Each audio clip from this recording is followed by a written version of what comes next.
Welcome back to the Ciel Power Podcast. We have a special guest with us today. Richard Lawton from the New Jersey Sustainable Business Council is here with us today. And for those who don't know, Ciel's been a member of the New Jersey Sustainable Business Council for many years, and we've done a lot of work with the organization. And I'm honored that Richard could take time out of his schedule to join us today on the podcast. Richard, welcome to the studio. Thanks, Scott. Yeah, good to be here. Thanks for having me. Oh, it's a pleasure. I've been looking forward to this moment for a while. Yeah, me too. Yeah, thanks. So before we get into anything, let's delve a little bit into the New Jersey Sustainable Business Council. And Richard, can you help me better understand what the council is, why is it here, and just a little bit more about the organization? Yeah, sure. NJSBC, it's a state affiliate of the national organization called the American Sustainable Business Network. And they started about 2009, I think it was. Our mission is the same as theirs. We started the state affiliate about almost 6 years ago now.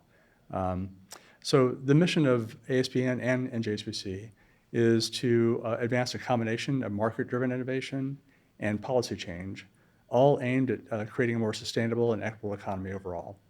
And it's a network of businesses that are committed to that end goal. So these are businesses that cut across all different sectors. Nationally, I think the network is comprised of like 250,000 different companies. Wow. New Jersey is a lot smaller than that. We're a subset of that, obviously. What's unique about NJSBC and ASBN is that what binds all these companies together is a common business philosophy, and one that's kind of opposed to kind of the dominant philosophy that's kind of driving the economy toward focusing on more short-term profit maximization. So these companies kind of started with Patagonia as one of the founding companies in 2009 because they realized a couple things. One was that a lot of the companies, business organizations, didn't really reflect their values. Yeah. And these are values that they defined as triple bottom line values, people, planet, and profit. So they were kind of redefining the conventional notion of business success from being really focused on maximizing short-term profits for the benefit of shareholders or owners to kind of broadening that definition to include measuring not just financial performance, but also social impact and environmental impact. So, triple bottom line. So there are a lot of businesses that have an affinity for that type of philosophy, and they're trying to practice those practices in their own products, in their own operations, their own supply chains. Okay. If you want to really drive large-scale change in a more sustainable direction, policy has a huge impact as well, because we're all competing in a marketplace that's based on rules, and every marketplace is based on rules and laws and regulations. And the real question is, how are those laws and rules designed and how they're enforced and in whose interests? So Patagonia and other companies like that realized they needed to get more involved in policy as well, because the business organizations that were actively involved in campaign elections and money in politics and all that, they were doing it to advance their own parochial interests, which is fine. But that was not really in line with these companies' overall values. So that's what led them to join together and help form ASBN, and then expand it at the state level now to the New Jersey Sustainable Business Council. So our businesses are kind of a microcosm of that. They cut across all different sectors. They could be in companies like Ciel Power, really focusing on actually advancing and leading the transition to a clean energy economy. Or they could be other companies that focus on, like Ecos is one of our companies, they have sustainable laundry detergent and household cleaning products that are non-toxic, and also triple bottom line companies that treat their employees well, that pay them well. So they really embody all those principles. There's some manufacturing companies that also are members, and they have solar panels on the roof and things like that. So they do what they can in their operations to be as sustainable as possible. And I think those you've just hit on several reasons of what drew us to the council when we first signed up with the New Jersey Sustainable Business Council, is that we ourselves are a triple bottom line company, and we're working to reduce our environmental impact as an organization, treat our people well, in addition to the work that we're out there doing with our homeowners. What does the New Jersey Sustainable Business Council have on its agenda for the next decade? We're kind of at an inflection point, like you alluded to, because with the federal level, with several huge pieces of legislation that were passed, the Bipartisan Infrastructure Act, as well as the Inflation Reduction Act. It's called the Inflation Reduction Act, but really it's the largest, most significant climate change bill ever passed, law passed. And it's got a lot of, sets a lot of standards and incentives that really help, speed up the transition to a clean energy economy, and also help to shift private investment, induce private investment away from, fossil fuels and, legacy 20th century technology to help build, much more vibrant, much more sustainable, clean energy economy. In terms of driving systemic change to make the economy sustainable overall, addressing our energy system is a high leverage area. So a lot of our focus is on really helping to speed up the transition to a clean energy economy in a way that strengthens the economy and makes it more resilient, but also in a way that everybody shares in the benefits.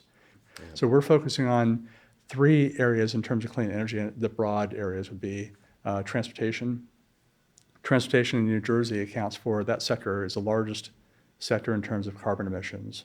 And not just carbon emissions, but also just pollutants that, harm public health. So we're focusing on, here again, making the business case and lifting up companies that are actually leading, the innovation and creating a transportation system and mobility system, rethinking mobility in a way that will increase public transportation and shift away from gas-powered engines and diesel to electrification and zero-emission vehicles. So both for consumers, individual consumers, but also businesses, and you know that very well. You've been part of that and helped lead that transition as well. So there's a lot to be done. You were an active part of helping us to raise a business voice and demonstrate the benefits of the 2020 EV law that was passed. That's helped stimulate both demand and also the build out of supply. Now, major manufacturers now intentionally and have announced they're switching from gas-powered vehicles to electric vehicles, which is huge. Yeah. The next one is diesel, medium and heavy-duty vehicles. The Advanced Clean Truck Rule was passed in New Jersey. We advocated for that. Other business interests were advocating against it. Yeah. So part of this is important for us to let people know that there's not just one business voice. That there are a lot of businesses that have a very different business philosophy that doesn't pit the public interest against private interests. It's also an opportunity for us to create new jobs. So we're part of a coalition of 40 different groups across different labor groups, social justice groups, environmental groups, business groups that have put together a bill, proposed legislation. There's been several bills now, but the intention of it is to commit New Jersey to law, statute, for the Energy Master Plan to really move toward 100% clean electricity, and at the same time invest in workforce development. Mm-hmm.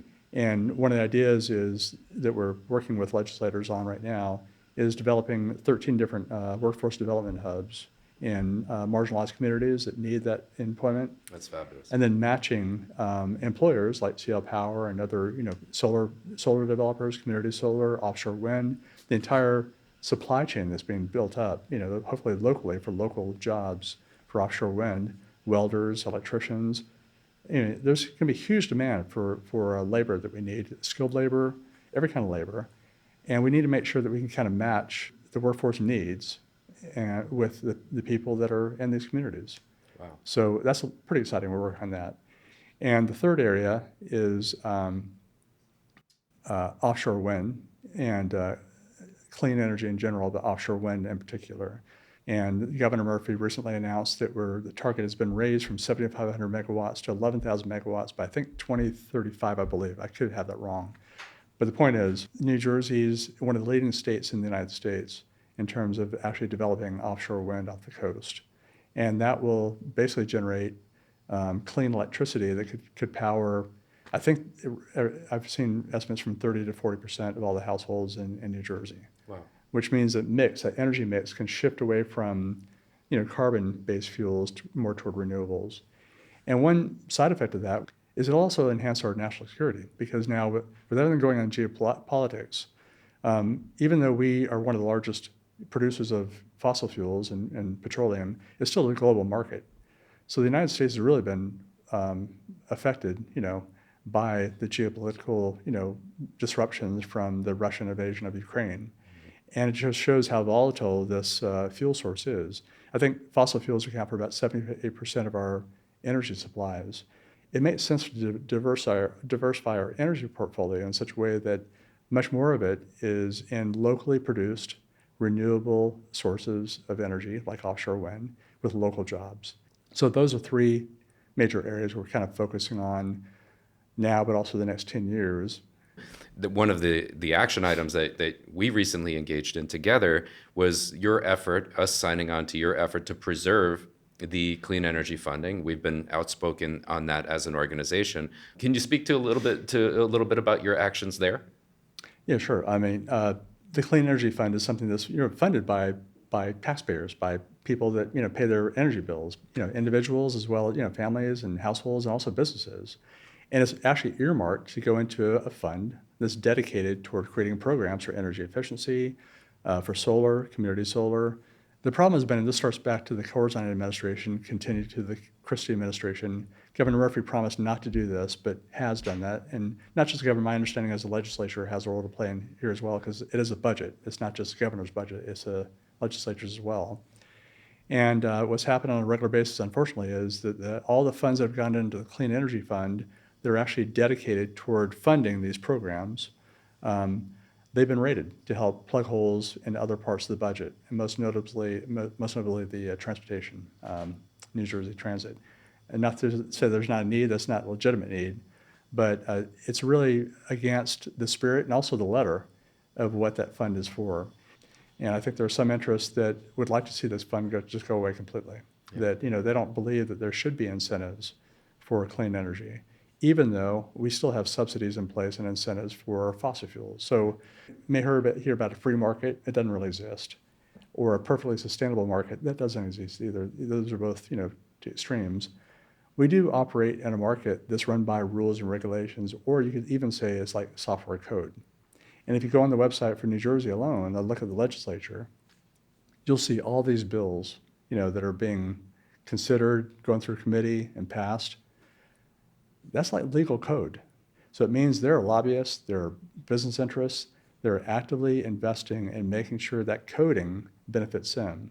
So if there's a 1,000-page, piece of legislation for tax code, they will pay good money to have an attorney or, accountants to go in and put in 2 lines of code that will benefit them and their bottom line and their strategic positioning.